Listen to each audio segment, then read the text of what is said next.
Merci de votre fidélité sur Canal Congo Télévision. Mesdames, Messieurs, bienvenue à cette grande édition du journal parlant processus électoral en République démocratique du Congo. Pour commencer, identification d'enrôlement des électeurs dans l'heure opérationnelle 3.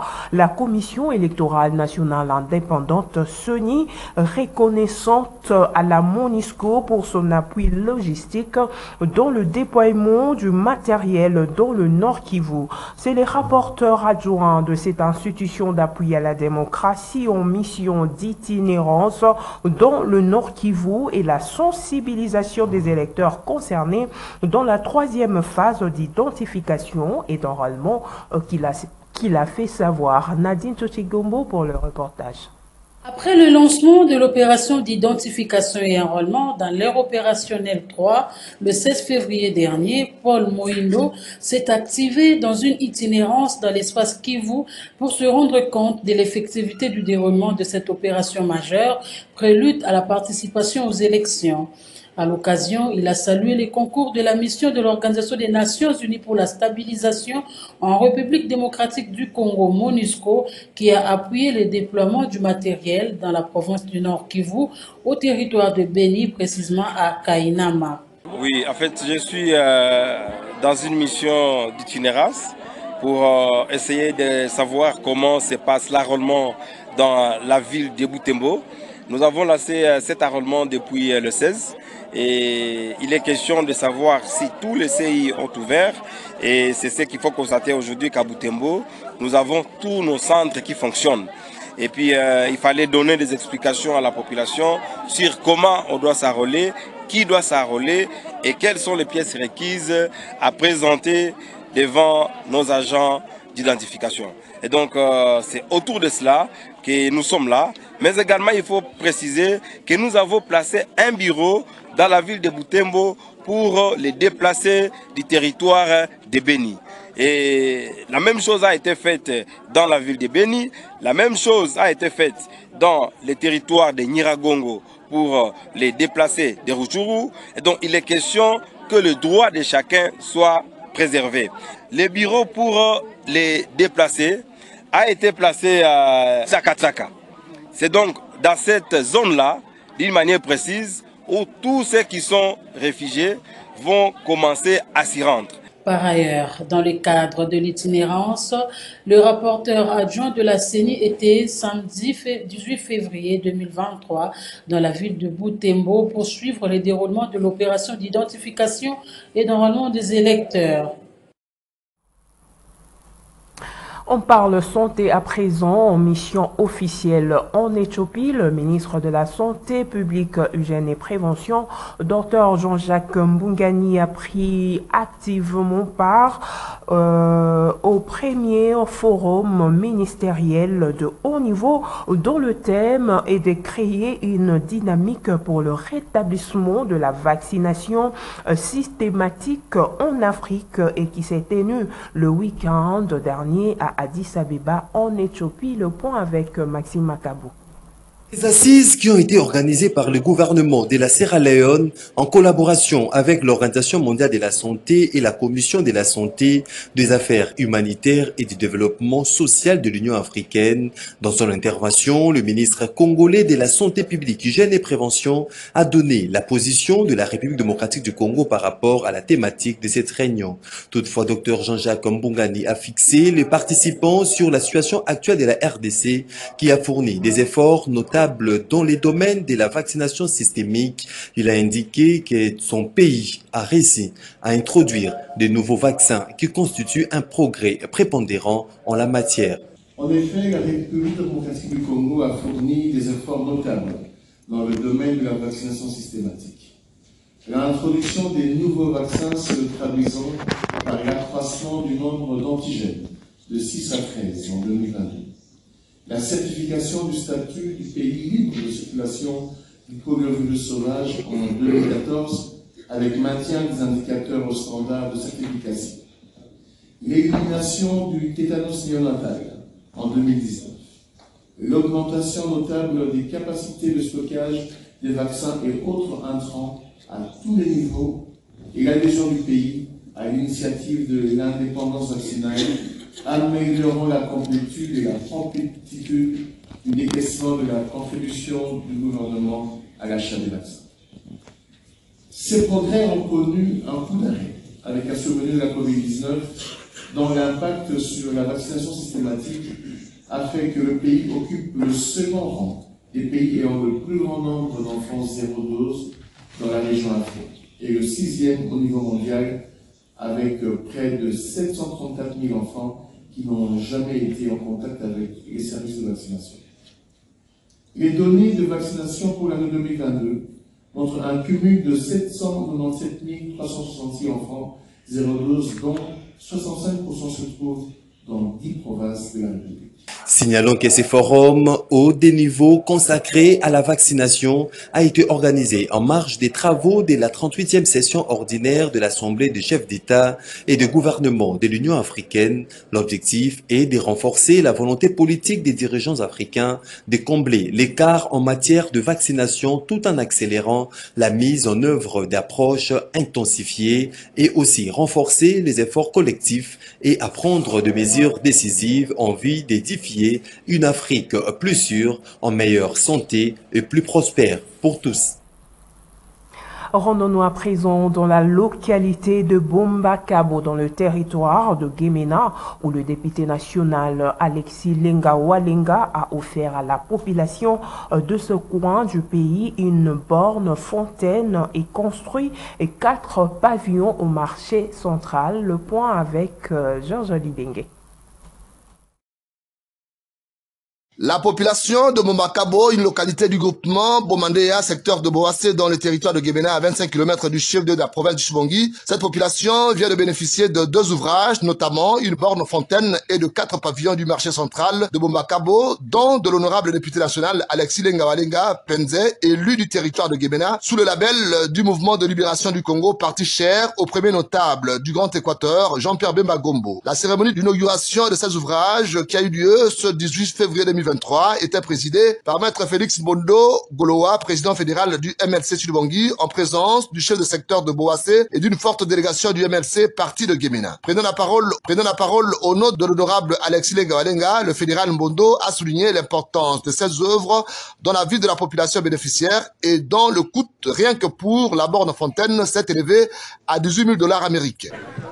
Honorable Alexis Lenga, on l'appelle homme du peuple, parce qu'il est toujours proche de sa population, de ses frères et ses sœurs. Il est prêt pour servir aux besoins de ses frères, pour répondre aux besoins de ses frères.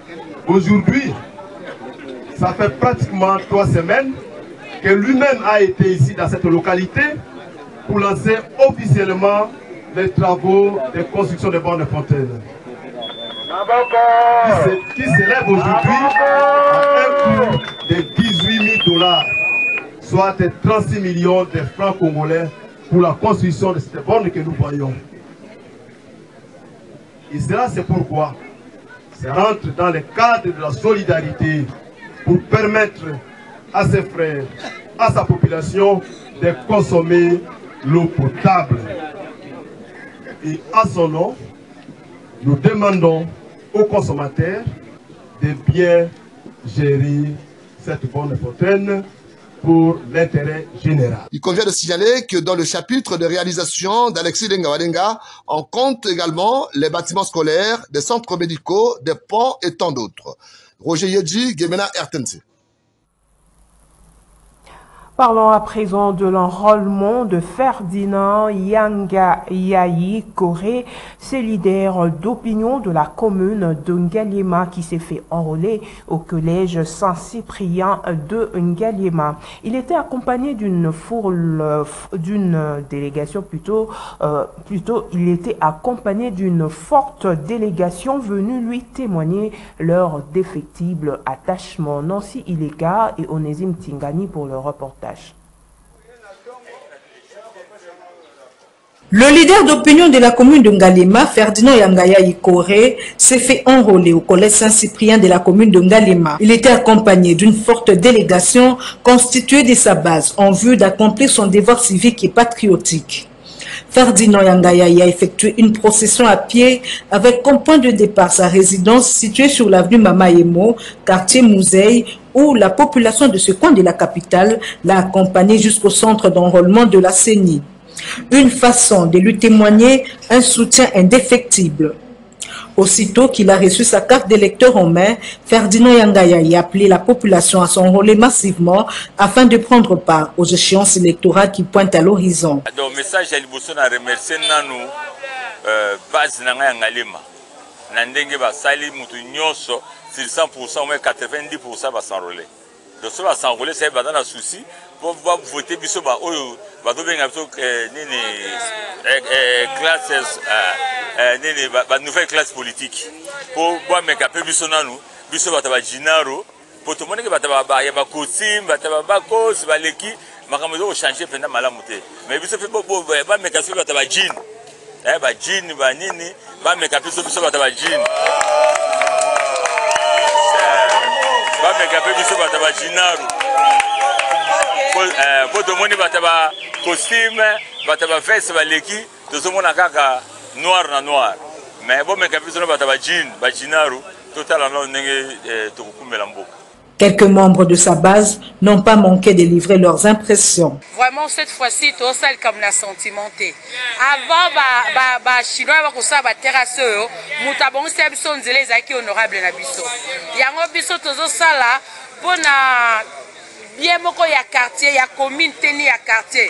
Tozo sala bien pona nation na biso, pona Congo na biso bonga parce que to monie ana ba initiative ya bien. Pour à notre honorable qui nous a vraiment donné la volonté et avec sa vision politique.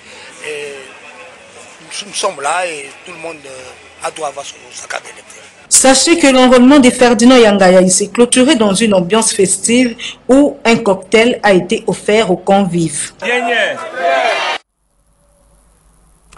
Les habitants, plutôt les pygmées habitant le territoire de Bikoro dans la province de l'Équateur à l'école du savoir. Ces derniers ont abandonné la chasse pour suivre le cours d'informatique pendant 4 mois afin d'avoir une expérience du numérique et s'est donné, plutôt s'est lancé dans la vie professionnelle. Nancy Ileka et Dadi Kusaka. Un groupe de personnes issues du peuple autochtone pygmée vivant dans le territoire de Bikoro dans la province de l'Équateur a bénéficié d'une formation en informatique pendant 4 mois, abandonnant ainsi la chasse qui constitue leur principale activité génératrice de revenus. Une formation qui va permettre à ces pygmées d'accéder au monde numérique et de vivre la mondialisation au même titre que les autres communautés de la RDC. Originaires du village Mbouli, situé à 58 km de Bikoro, ces étudiants pygmées ont, à l'issue de cette formation en informatique, reçu des brevets de participation, ce qui constitue un motif de satisfaction pour eux.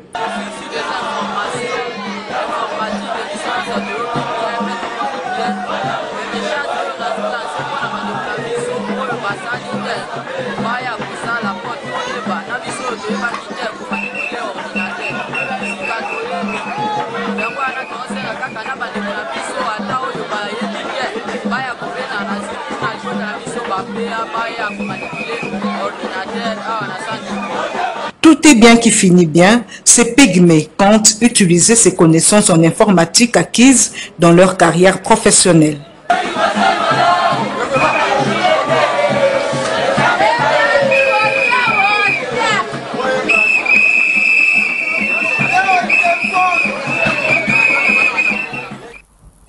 Et puis les agents et cadres de la Direction générale de recettes de Kinshasa digèrent ne décolèrent pas.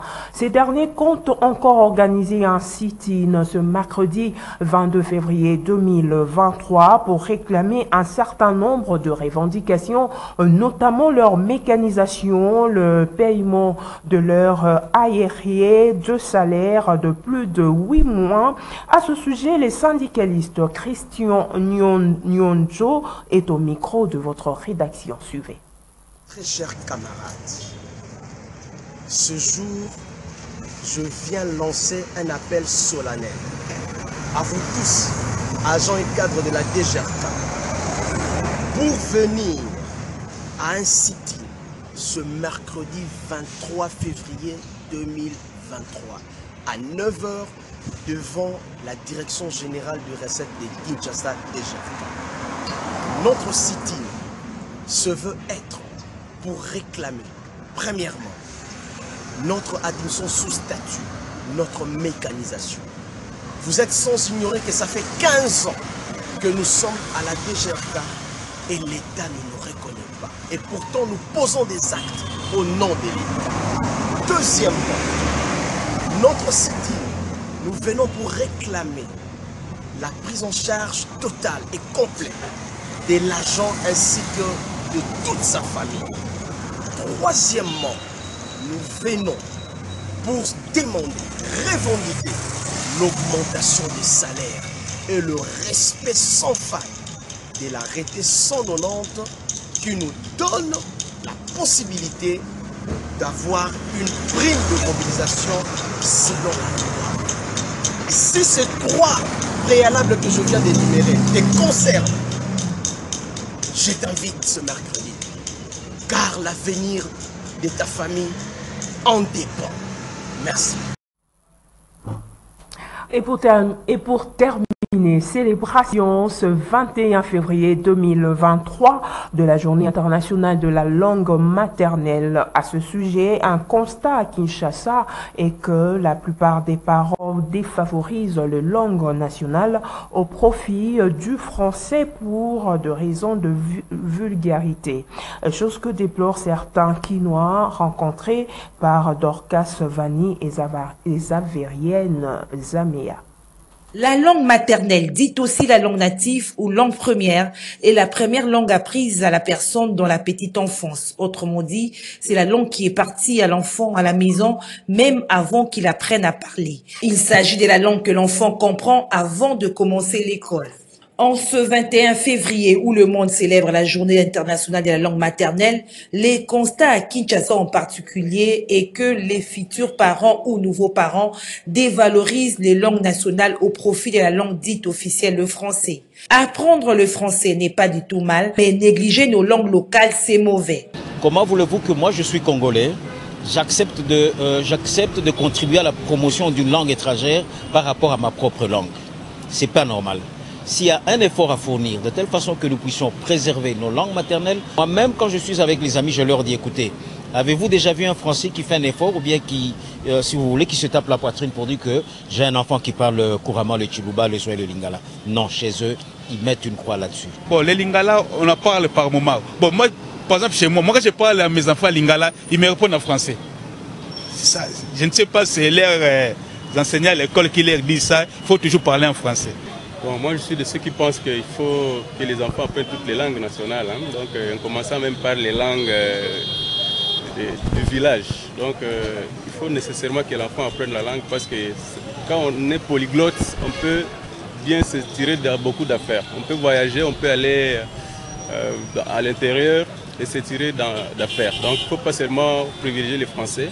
Moi personnellement, mes enfants parlent la langue maternelle. Okay? Ils parlent, ils comprennent. Ils sont à Kinshasa, mais quand vous leur dites, bon, à Bari, ils connaissent, parce que moi je suis une Swahili. Les langues et cultures nationales jouent un rôle très important pour l'identité et l'authenticité d'une nation. Lorsqu'on oublie les langues nationales pour des raisons de vulgarité, c'est là que le bas blesse. Ce journal est terminé, mesdames, messieurs. Merci de l'attention soutenue. Au revoir.